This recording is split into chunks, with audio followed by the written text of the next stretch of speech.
함께 큰 영광 올려드립니다. 할렐루야. 이 시간 주의 거룩한 전에 나온 하나님의 거룩한 백성들, 우리 함께 모여서 주님을 예배하는 이 자리가 참 너무나 복되고 또 감사한 자리입니다. 오늘 성가대의 그 찬양처럼 오늘 말씀을 통하여 우리의 마음밭에 성령의 열매가 풍성히 맺어지기를 주님의 이름으로 간절히 축복합니다.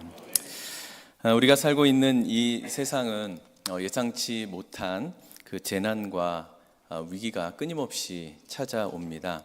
2023년도에 8월 달에 하와이 마우이 섬에 아주 큰 산불이 났었죠. 그리고 불과 한 달 전에 1월 달에 LA에서 굉장히 큰 대형 산불로 인해서 정말 그 삶의 보금자리를 수많은 사람들이 빼앗겼습니다. 그 재산 피해가 참 어마어마하고요. 또 그 과정에서 목숨을 잃은 분들도 참 많이 있습니다. 끔찍한 일이 벌어져서 그 주말에는 특히 또 LA에 또 홍수가 또 났다는 그런 뉴스를 접해서 참 끊이지 않는 그런 어려움 속에 우리들이 살아가고 있구나 이런 생각을 하게 됐습니다. 근데 그 하와이 마우이 섬과 LA의 그 산불에서 이 거대한 화막 가운데 이 집 한 채가 불에 타지 않고 좀 기적적으로 이렇게 살아남은 그런 뉴스를 여러분 봤을 텐데요. 사진을 잠깐 한번 보실까요? 네, 그 왼쪽에 있는 사진이 하와이 마우이 섬에 있는 그 산불이 난 사진입니다. 해변가로 집들이 다 전소가 됐는데 유독 한 집만 빨간 지붕 집이라고 이렇게 치면은 나옵니다. 이 집이 타지 않았고요. 또 오른쪽에는 LA에 한 달 전에 있었던 그 화재에서 옆에 주위의 모든 집들은 다 탔는데 딱 이 한 집만 타지 않았습니다. 이 인터뷰를 제가 봤는데요. 이 집 주인이 이 집을 다시 리모델링하고 세울 때 불에 타지 않는 그 재질로 철저하게 이제 보강을 했고, 특별히 왼쪽에 있는 LA의 집은 콘크리트 구조로 깊이 뿌리 내린 기초 덕분에 이 불에서 안전할 수 있었다는 그런 인터뷰를 보게 됩니다. 우리의 삶도 마찬가지입니다. 예상치 못한 폭풍과 어려움 가운데 과연 우리의 인생은 무엇 위에 세워졌는가에 따라서 인생이 결정이 됩니다. 오늘 예수님께서는 우리에게 아주 중요한 질문을 던지십니다. 너의 삶은 과연 어떠한 기초 위에 세워져 있는가? 오늘 본문 말씀은 마태복음 5장부터 시작하는 예수님의 산상수훈 말씀의 가장 마지막 최종 결론의 말씀입니다. 산상수훈이라는 것은 예수님께서 산 위에 오르셔서 제자들을 향해서 천국 복음의 말씀, 하나님 나라의 시민으로서 어떻게 살아가야 될 것인가 하는 그 설교의 내용을 산상수훈이라고 하고요. 마태복음 5장, 6장, 7장에 걸쳐서 예수님의 설교 말씀이 나옵니다. 그래서 예수님은 산상수훈의 말씀의 결론을 오늘 이 본문 말씀으로 내리시는데, 7장 전체를 보게 되면은 예수님은 4가지 비유를 통해서 이제 마지막 결론으로 나아가게 됩니다. 첫 번째 비유는 두 종류의 문과 길이 있다고 하는 말씀을 하십니다. 좁은 문과 좁은 길을 이야기하고요, 넓은 문과 넓은 길을 이야기합니다. 둘째는 두 종류의 선지자를 말씀하십니다. 참된 선지자가 있고 거짓된 선지자가 있다는 거죠. 세 번째는 두 종류의 나무를 말씀하십니다. 좋은 나무가 있고요, 나쁜 나무가 있다는 거죠. 그리고 마지막 비유가 바로 두 종류의 기초를 말씀하십니다. 그 기초는 하나는 반석이고 하나는 모래입니다. 4가지 비유는 서로 다른 비유지만 실제로는 같은 내용을 가지고 있습니다. 그리고 마지막 두 종류의 기초에 관한 이 비유는 예수님의 그 산상수훈의 그 설교의 최종적인 결론에 대한 비유이기 때문에 가장 중요한 메시지, 예수님께서 말씀하시고자 하는 그 핵심 내용 마지막으로 말씀하시는 겁니다.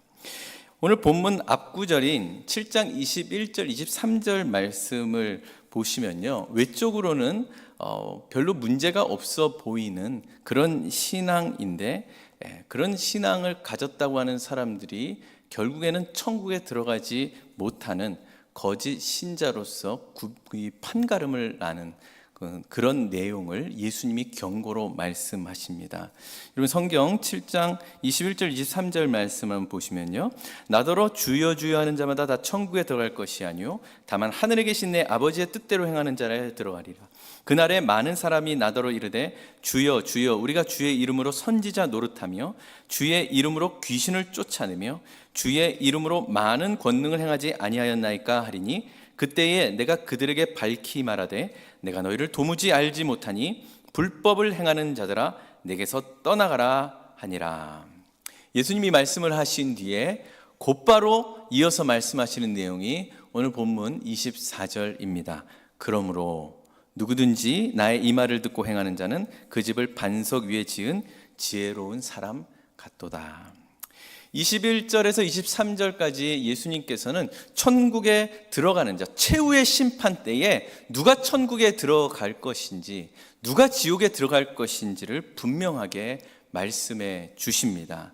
그날에는 이 땅에서 자신의 신앙을 고백하며 신앙생활했던 모든 사람들이 거기서 참 신자인지 거짓된 신자인지가 구분이 된다는 거지요. 바로 그는 우리 모두 최후의 심판 날에 반드시 참된 신자, 참된 그리스도인으로서 모두가 다 영생을 누리기를 간절히 소망합니다. 예수님께서는 모두가 그렇게 되도록 오늘 본문에서 우리가 이 땅에서 어떻게 신앙생활을 해야 되는지 그것을 알려주십니다. 두 사람과 두 집이 있습니다. 같은 소원을 가지고 있지요. 두 사람 각자 자기 집에서 가족들과 함께 즐겁고 편안하고 행복하게 살아갈 집을 세우려고 했습니다.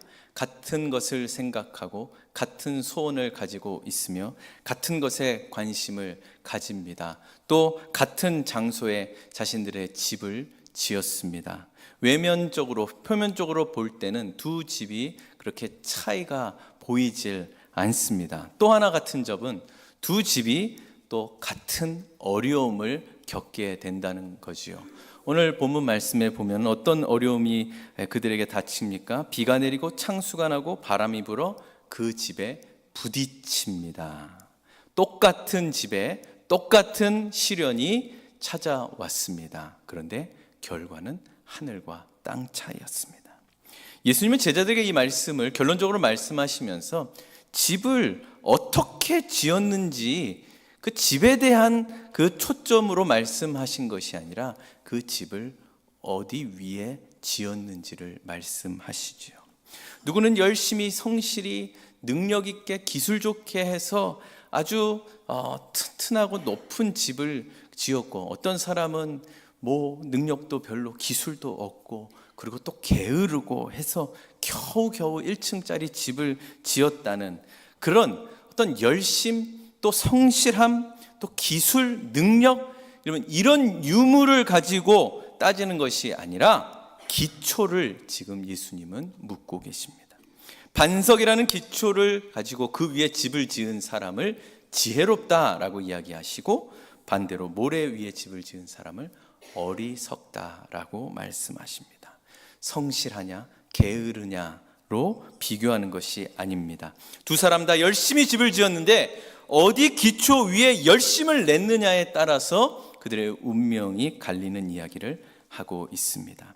이 비유의 핵심은 잘못된 기초 위에 집을 지었기 때문에 그 집에 쏟아부은 열심과 수고는 다 헛수고고 아무런 의미가 없다는 이야기죠. 특별히 모래 위에 집을 지은 예가 마태복음 19장에서 우리가 살펴볼 수 있습니다. 어떤 청년이 예수님을 찾아와서 이렇게 묻습니다. 예수님, 내가 무슨 선한 일을 해야 영생을 얻겠습니까? 예수님이 이렇게 대답하세요. 네가 생명에 들어가려면 계명들을 지켜야 된다. 일단 이 사람이 물어봅니다. 무슨 계명을 지켜야 됩니까? 그러니까 예수님 말씀하세요. 살인하지 말라, 간음하지 말라, 도둑질하지 말라, 이웃에게 거짓 증거하지 말라, 내 부모를 공경하라, 네 이웃을 내 몸같이 사랑하라 라는 계명을 말씀하십니다. 이 말씀을 들은 청년이 이렇게 이야기합니다. 예수님이 말한 계명들 내가 다 지켰습니다. 내가 지금 무엇이 부족한가요? 그러니까 예수님이 이렇게 말씀하십니다. 너의 소유를 팔아서 가난한 자들에게 다 나눠주어라. 그러면 너가 하늘에서 보화를 차지할 것이다. 그런 뒤에 나를 따르라. 이 청년이 예수님의 이 말씀을 듣고 어떻게 하죠? 근심해서 떠납니다. 왜 그럴까요? 정말 돈이 많았나 봐요. 네. 그걸 막 생각하니까 계산이 안 되고, 네. 자기 돈을 다 나눠주라니까 근심하고 떠났다고 기록합니다. 이 말씀은 돈 많은 사람을 두고 한 말이 아닙니다. 이거 무엇을 드러내기 위한 일이냐면 이 청년은 계명들을 다 지켰습니다. 그런데 그 지킨 계명들은 누구를 위한 일이었냐면 다 자기의 치장을 위한 일이었다는 거죠. 종교 행위에 불과했습니다. 그는 진정한 율법의 그 정신이 그 행위의 뿌리에서부터 시작되지 않았다는 것을 보여줍니다. 성경의 모든 계명은 두 가지로 요약할 수 있습니다. 하나님 사랑과 이웃 사랑입니다. 살인하지 말라고 했을 때 살인을 저지르지 않으면 그것으로 끝나는 것이 아니라 내 이웃을 미워하면 그것이 바로 살인이라고 예수님이 말씀하십니다. 무슨 말일까요? 행동으로 나타내는 것이 문제가 아니라 행동을 하는 그 사람이 어떤 사람이냐라는 것이 문제입니다. 예수님이 그 청년에게 재산을 팔아서 가난한 자들에게 나눠주라는 이 말씀은 너가 하나님을 사랑해서 계명을 지켰느냐? 그러면 날 사랑해서 계명을 지킨 그 마음을 가지고 네 이웃에게 사랑을 베풀어야 되지 않겠니? 그럴 수 있니? 라고 물어보시는 겁니다. 우리가 지키고 있는 모든 신앙의 행위들은 이웃을 사랑함으로 하고 있는지 아니면 나를 사랑하고 있는지에 대한 스스로의 자문자답을 해야 될 것입니다. 예수님은 산상설교에서요, 참다운 신앙, 하나님 나라의 백성으로서의 신앙을 말씀하시면서 의에 대한 내용을 강조를 많이 하십니다. 팔복에서도 의에 줄이고 목마른 자가 복이 있다고 하셨고요. 또 의를 위하여 박해를 받는 자들이 복이 있다고 말씀하셨습니다. 그러면서 사람 앞에 보이는 의에 대해서 예수님은 경계를 합니다. 당시 종교 지도자들은 기도하고 금식하고 구제하는 이 경건의 이 행동들을 사람들 앞에서 다 행했습니다. 누구를 위해서 사람들 앞에서 큰 소리를 내면서 기도를 했나요? 누구를 위해서 나팔을 불면서 사람들 앞에 구제를 했습니까? 누구를 위해서 얼굴을 그렇게 흉하게 하며 금식을 했습니까? 이웃을 위한 일일까요? 아닙니다. 다 자기 자신을 위한 일이었습니다. 그들이 했던 모든 일들은 상대방을 사랑하기 위해서, 상대방에게 유익을 주기 위해서, 상대방을 더 섬기기 위해서, 상대방을 회복시키기 위한 일이 아니라 나 이런 사람이야, 나 이런 사람이야 라는 것을 증명하기 위해서 이 일을 했다는 겁니다. 이런 사람들에게 여러분 이웃이 꼭 필요한 거예요. 이웃이 없으면, 주변에 사람이 없으면 자기를 증명할 방법이 없어요. 그러니까 이 사람들에게 이웃은 어떤 사람입니까? 사랑의 대상이 아니라 자기가 어떠한 존재임을 확인시키기 위해 희생물이 되어주는 사람이 이웃이라는 거예요. 거기에 하나님 사랑이 있을까요? 거기에 이웃 사랑은 당연히 없겠죠. 그래서 예수님께서도 제자들에게 너희 의가 바리새인과 서기관들보다 낫지 않는다면 결단코 천국에 들어가지 못한다고 경고를 하십니다. 여러분, 이렇게 하는 것이 바로 모래 위에 지은 집입니다. 예수님께서는 이 비유를 하신 근원적인 이유는 인간의 본래적인 그 근원적인 상태가 어떤지를 깨달으라고 이 말씀을 주십니다. 인간은 죄인된 몸으로 태어난 이상 아무도 남을 위해서 먼저 생각할 그런 존재가 되지를 못합니다. 여러분, 우리의 그 본성은 언제나 내 자신이 먼저입니다. 이런 본성을 가진 인간이 내 이웃을 먼저 생각해서 내 것을 내려놓으려면 예수 그리스도 안에서 거듭나는 방법밖에는 없습니다. 지금 종교 지도자들은 자신들을 변화시켜줄 예수 그리스도를 외면하고 있는 거예요. 이 사람들이 바로 모래 위에 집을 지은 사람들입니다. 예수님께서 지적하시는 것은 우리 인생의 기초에 걸려있는 문제입니다. 땅만 딛고 사는 것이 다 끝이 아니라 내가 지금 어느 땅에서 그 발을 대고 살아가고 있느냐는 문제죠. 내가 말씀을 지키고 순종한다면 그에 따른 모든 행위들이 하나님을 사랑하고 이웃을 사랑하고 있는지를 날마다 확인하고 점검하고 물어봐야 됩니다. 여기에 대해서 사도 바울은 빌립보 교회 성도들에게 너희가 그리스도의 마음을 품으라 라고 말합니다. 예수님은 하나님과 동일하신 분이십니다. 그러나 하나님으로서의 그 모든 자리와 권리를 다 포기하고 이 땅에 오셨습니다. 죄인의 모습으로 오셨습니다. 죄인의 자리에 서셨습니다. 죄인이 받아야 될 형벌을 예수님이 받으셨습니다. 하나님이신 예수님이 왜 이렇게 하셨을까요? 예수님은 하나님을 사랑하셨기 때문에 이 일을 하셨습니다. 예수님은 하나님의 뜻을 온전히 이루시기 위해서 자신을 낮추시고 십자가에 순종하셨습니다. 십자가의 길은 고난의 길이었지만 예수님은 하나님의 뜻을 사랑하셨기 때문에 끝까지 하나님의 말씀에 복종하신 겁니다. 이것이 바로 하나님을 사랑하는 마음을 완전하게 예수님이 보여주신 거죠. 두 번째로 예수님이 하늘보좌를 버리시고 이 땅에 오신 이유는 죄인인 우리를 사랑하셨기 때문입니다. 우리의 죄를 용서하시기 위해서, 우리를 죄와 사망에서 건져내시기 위해서, 우리를 다시 하나님과 화목하게 하시기 위해서 예수님은 모든 것을 다 희생하셨습니다. 우리를 사랑하신 증거가 이렇게 나타났죠. 그래서 그리스도의 마음을 품는다는 것은 나의 모든 권리, 나의 자리, 그것을 내려놓고 다른 사람의 유익을 먼저 생각하는 것입니다. 예수님의 이 12 제자들이 예루살렘에 가기 위해서 사마리아 지역이라는 곳을 통과해야만 한 적이 있습니다. 사마리아 지역을 이제 가려고 했더니 그 사마리아 사람들이 예수님과 12 제자를 막아섭니다. 너희들 절대로 우리 지역으로는 통과하지 못한다. 그랬더니 야고보와 요한이 어떻게 반응하죠? 알겠습니다. 다른 데로 돌아가겠습니다. 그렇게 이야기하지 않고 예수님 하늘에서 불을 내려서 이 사마리아 지역을 전부 다 불바다 만들어 놓으십시오. 속이 시원합니까? 예.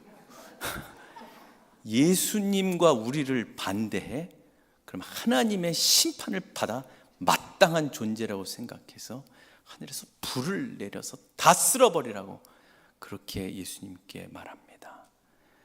그럼 예수님이 어떻게 그 말을 듣고 반응하셨죠?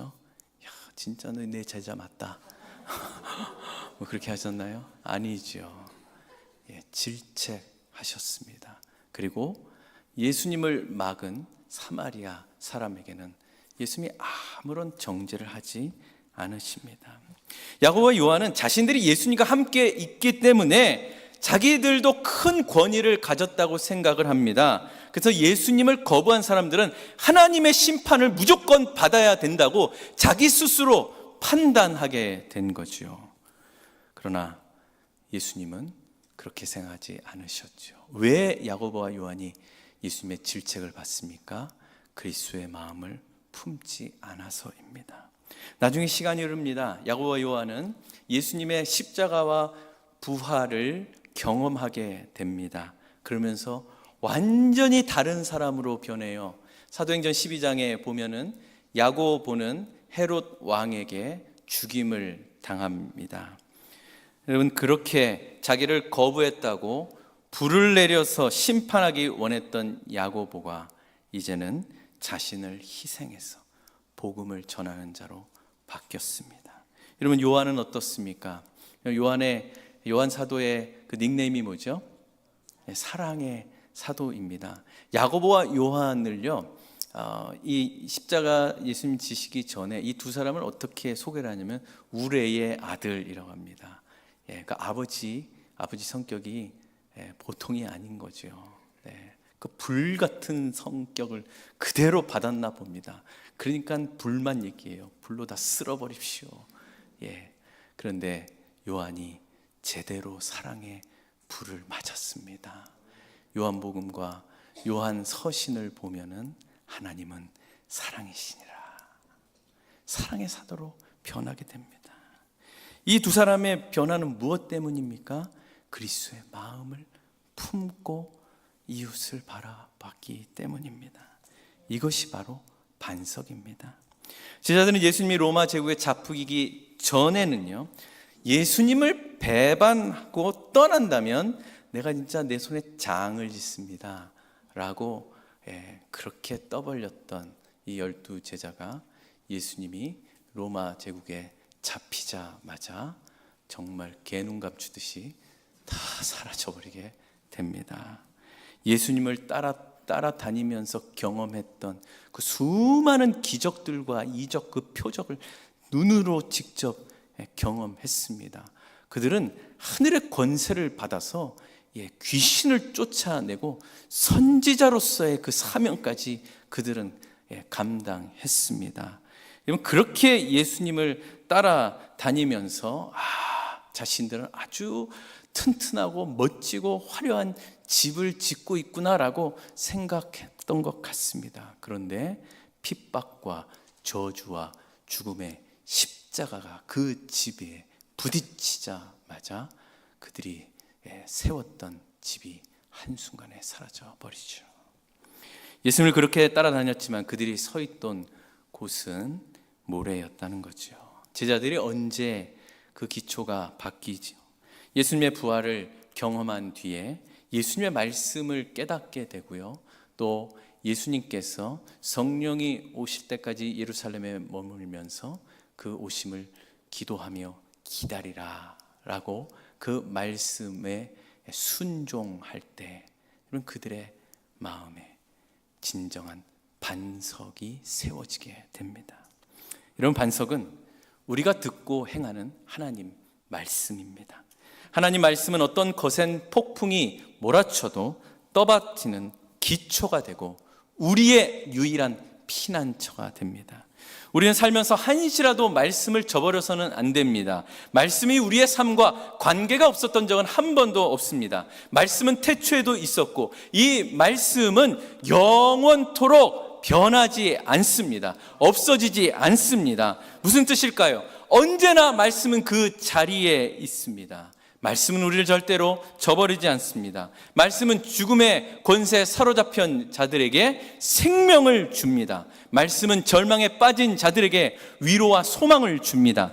이 말씀은 수많은 고생과 낙심 가운데서도 우리의 눈을 영원한 천국에 바라보도록 해줍니다. 이 말씀은 우리가 죄에 빠져 있을 때 죄를 깨닫게 해주고 무릎 꿇어 하나님 앞에 회개하게 하며 이 말씀을 통해서 우리는 용서함을 받게 됩니다.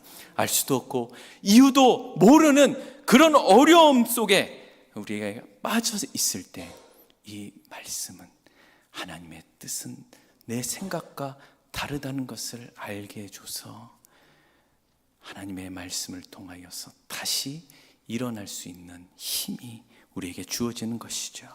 이 말씀 위에 이 말씀을 듣고 행하는 자들은 주님의 말씀대로 영원토록 살게 됩니다.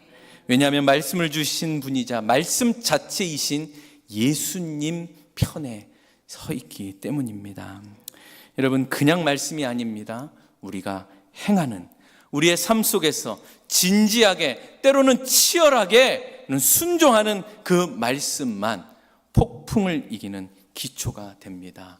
우리가 행하는 그 말씀은 자기 치장을 위한 그런 말씀이 아니라 그리스도의 마음을 품고 주님의 성품을 닮아서 그 주님의 그 성품이 내 인격 속에 흘러나와서 하나님을 내가 전심으로 사랑한다는 것을 이웃에게 사랑으로 나타내는 그 열매가 맺히는 말씀입니다.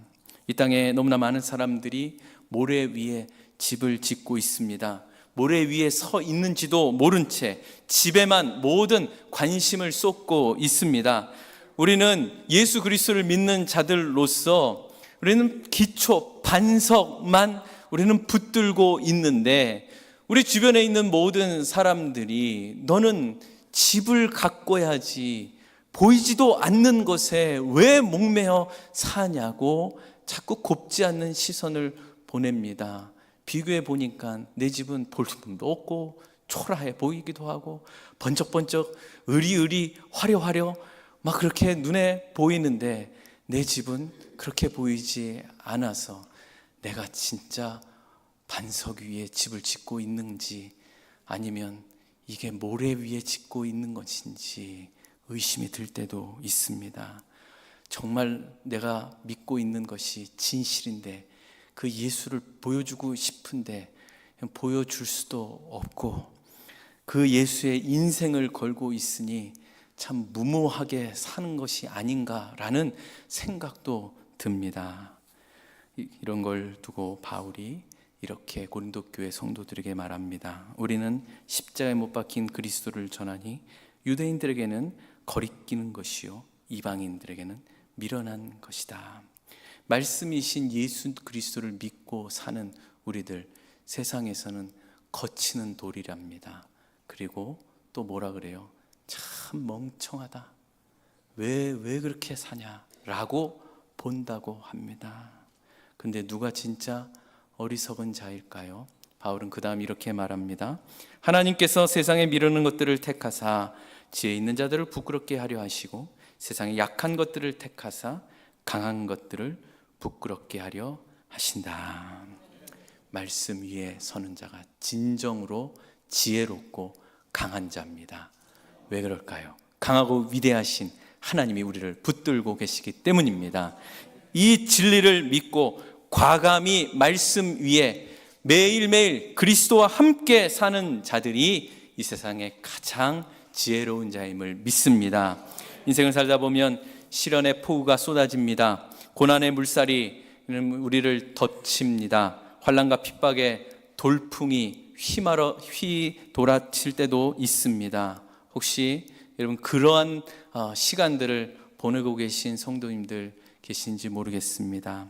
여러분 사실 이때 평소에 드러나지 않았던 그 신앙의 기초가 적나라하게 드러나기도 합니다. 그런데 바로 그때 우리 예수님께서 우리에게 도전하십니다. 너는 지금 어디에 서 있느냐? 지금까지 너는 어디에 기초를 두고 집을 짓고 있느냐? 예수님의 십자가 부활을 근거로 신앙생활을 하고 있다는 것은 내 생명을 포함한 지금까지 나에게 허락된 모든 것들은 전부 다 예수님 때문이다라는 것을 믿고 살아가는 존재입니다. 그의 놀라운 사랑을 우리가 입었습니다. 그의 놀라운 사랑을 날마다 공급받습니다. 그리고 영원토록 그 사랑 안에 거하게 되는 은혜가 우리에게 주어졌습니다.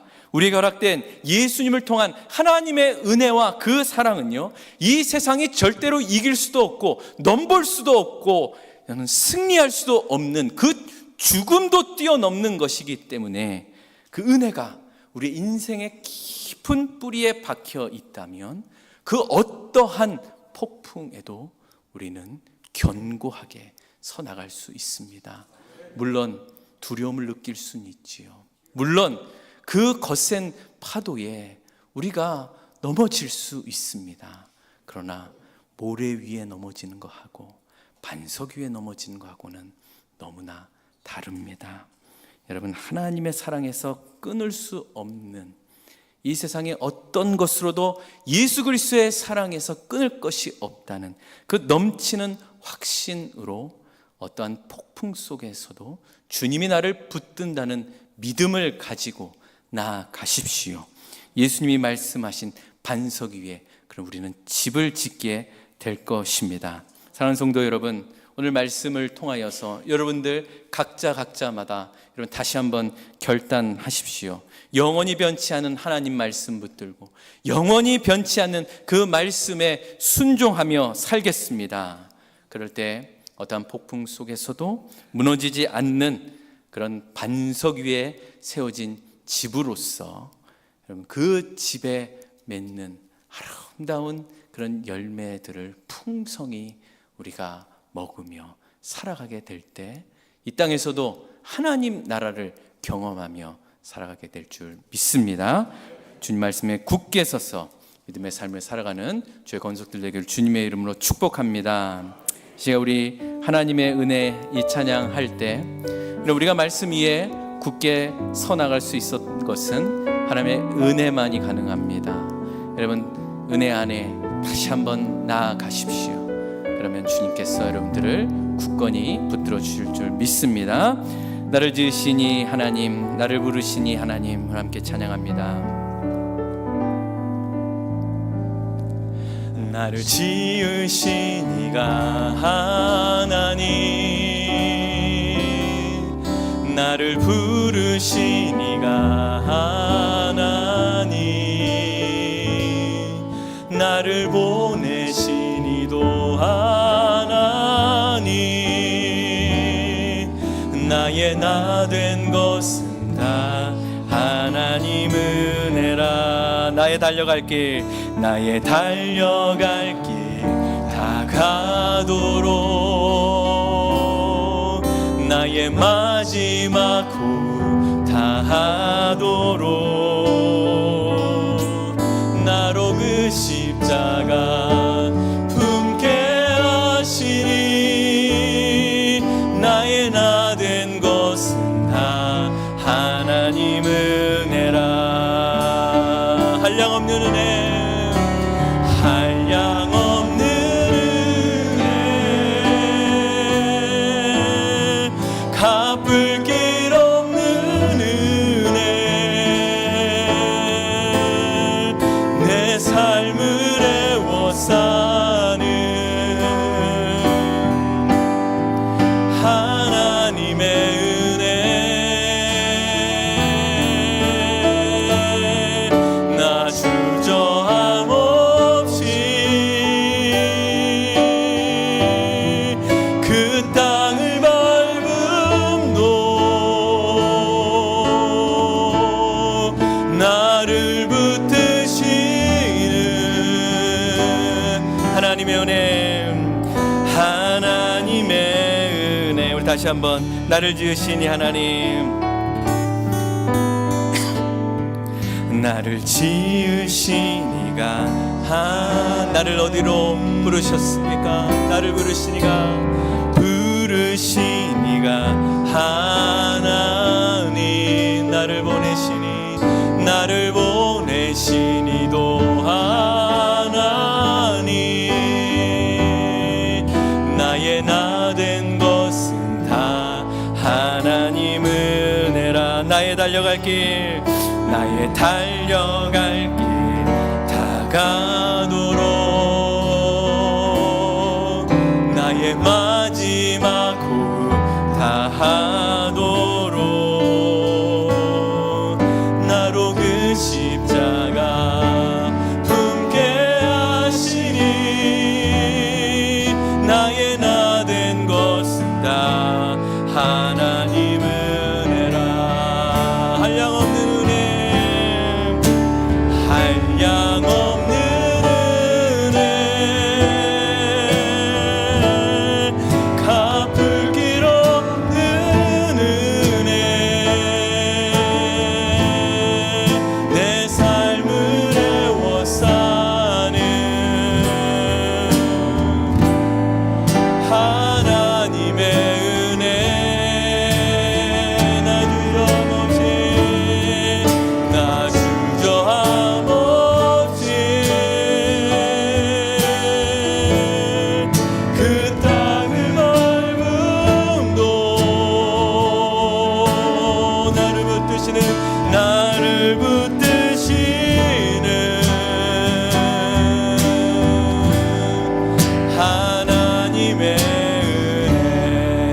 동시에 우리 함께 말씀을 기억하면서 기도하실 때, 하나님, 내가 정말 어디 위에 서 있습니까? 하나님, 내가 주님을 사랑한다고 주의 계명을 지킨다고 하면서 하나님, 나를 위한 일이었는지, 아니면 주님의 그 사랑에 감사해서 그리스도의 마음을 품고 나보다 남을 더 낮게 여기며 남의 유익을 위하여 하나님 섬기고 헌신한 것인지, 하나님, 오늘 내 자신을 바라보며 정말로 예수 그리스도의 그 반석 위에 내 집을 건축하여 하나님, 나중에 천국에서 하나님께서 우리를 부르실 때 우리가 주님 앞에 드릴 것은 예수 그리스도, 하나님, 그분 한 분밖에 없습니다. 주여, 우리에게 은혜를 다시 한번 깨닫게 하여 주셔서 반석 위에 집을 짓는 지혜로운 인생 되게 주시옵소서. 우리 다 같이 기도하며 나가도록 하겠습니다. 하나님 아버지, 우리에게 오늘 귀한 말씀을 통하여 하나님 아버지, 어떠한 국가 속에서도 하나님의 거룩하신 말씀 위에 하나님 믿음의 집을 건축하며 하나님 살아가기를 간절히 소망합니다. 하나님 아버지, 우리는 하나님 모래 위에 집을 지을 수밖에 없는 인생들이었지만 하나님의 말씀을 통하여서 하나님, 우리가 거룩한 하나님 주의 하나님 그 반석 위에 우리의 집을 짓게 되었사오니, 하나님 아버지여, 세상에 하나님 어떤 집보다 하나님, 우리가 비록 하나님 볼품이었고 하나님 초라한 집이다 할지라도 하나님 기초는 예수 그리스도임을 우리가 하나님 기억하게 하여 주셔서, 하나님 비가 내리고 창수가 나고 하나님 아버지여 바람이 부딪힌다 할지라도 하나님 굳건히 서 나가는 하나님 우리의 믿음 되도록 주여 도와 주시옵소서. 하나님 아버지여, 은혜의 아버지 하나님의 삶이 하나님 아버지여 우리의 집이 더욱더 견고하게 될 줄 믿사오니, 하나님 아버지여 은혜를 사모하는 우리의 심령들 낼 수 있도록 도와주셔서 이 땅을 하나님의 아버지는 뜻을 붙들고 하나님 봉급해 주시는 은혜로 살아가기를 원하오니, 주여 우리에게 함께 하시고 우리를 도와주시옵소서.